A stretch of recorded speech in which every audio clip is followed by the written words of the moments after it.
Hi hello welcome to my channel. ఈరోజు morning routine అయితే చూసేద్దాం వచ్చేసేయండి.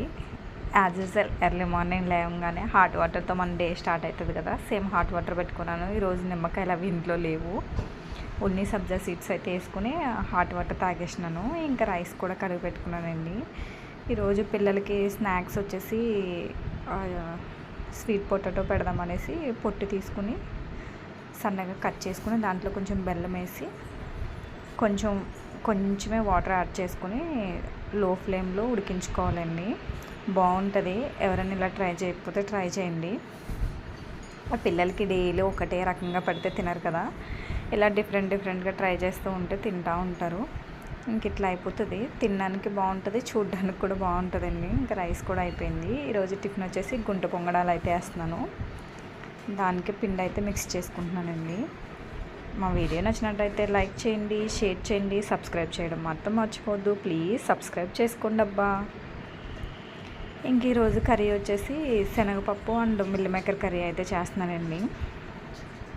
మిల్ మేకర్ కూడా మిల్ మేకర్ పలంగా కాకుండా ఇట్లా షార్ప్ చేసుకుని చిన్నగా కర్రీ చేసుకుంటే బాగుంటుంది.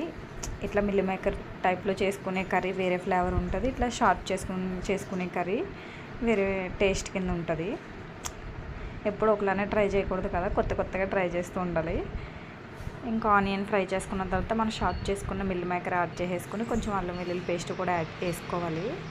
ఇంకా పొద్దున్నే ఆడవాడు తెలిసిందే కదా, స్కూల్ టైం కదా, ఇంకొక పక్కన కర్రీ చేసుకుంటూ ఒక పక్కన గుండు పొంగడాలు కూడా వేసుకుంటున్నానండి. ఇంకా అది ఒక 10 minutes మగ్గించుకున్న తర్వాత ఉప్పు కారం యాడ్ చేసుకోవాలి.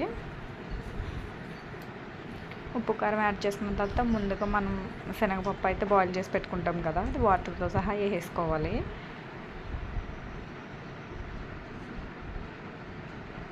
ఇంకా ర్యాండమ్గా కర్రీ అవుతుంది. ఇక్కడ గుండు పొంగనాలు కూడా వేసి పెడుతున్నానండి. ఈ గుండు పొంగడాలు చాలా ఈజీ, త్వరగా అయిపోతాయి. దోశల కంటే ఈజీగా అయిపోతుంది ఇది. అందుకే ఒకరోజు దోశలు వేసుకుంటే ఒకరోజు గుండు పొంగనాలు అయితే వేస్తాను. ఇట్లా రౌండ్ చేసుకుంటే అయిపోతుంది. ఇంకా ఫైనల్గా కర్రీలోకి వచ్చేసి ధనియాల పౌడరు ఇంకా కొత్తిమీర వేసుకుని దించేసుకోవడమే. పిల్లలు చాలా రోజుల తర్వాత కాఫీ అడిగారు, అందుకనేసి వాళ్ళకి టిఫిన్ పెట్టేసి బెల్లం కాఫీ అయితే కలిపించానండి.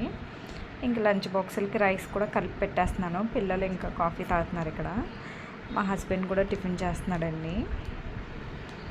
ఇంక లంచ్ బాక్సులు పెట్టి పంపించేసినా ఉంటాను.